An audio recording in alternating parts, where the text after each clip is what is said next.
So mo na nga atong i-work up kay tungod high blood baya kanya wala pa ka na full work up. Okay? Dili pa ni kuwang pa ni imong work up kani creatinine, kani potassium, kani troponin, kulang pa ni siya.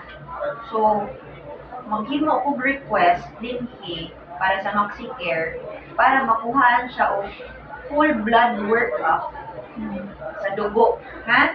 O imuhang to di echo sa heart. Kaya pwede man gud ang simptomas sa edad-edaran na usahay pasanginlan man gud natong edad. Or wa kay nakapahuway. Pero ang uban kani sila ang ilahang simptomas sa heart failure is sugod lang og luya. Kaya kung dili kayo nindot ang imuhang pump sa imong kasing-kasing, imong kasing-kasing mo'y nagpump og dugo. So kung dili na kayo na siya nindot og pump og dugo, so dili na kay kusog ang blood flow padung sa utok, padung sa kalawasan, sa muscles, sa intestines, tanan. So dili kay siya nindot og pump.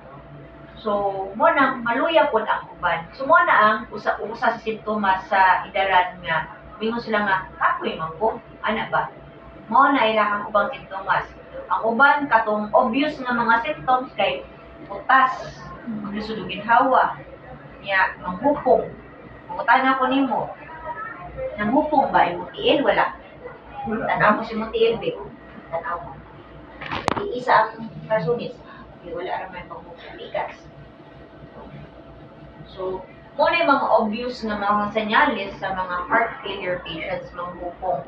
Kay tungod dili na kay kapump ang blood og maayo, so pwede na mag-accumulate ang fluid sa lawas, nya pwede manghupo. Matulog, pila ka unlan sa ulo? Na, diba? Di kaya usa, di kaya flat. Dili kayo. Kaya kung mag-listen mag-flat ko, wala na ang nakakuna. Ang bisa po dito. Ang nipis ay mamulan.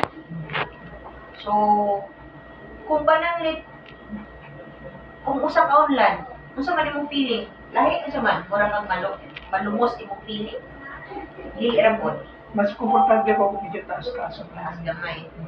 So, naa ba kay pamati nga mura kang malumos kung hinda dili ra pod? Dili ra.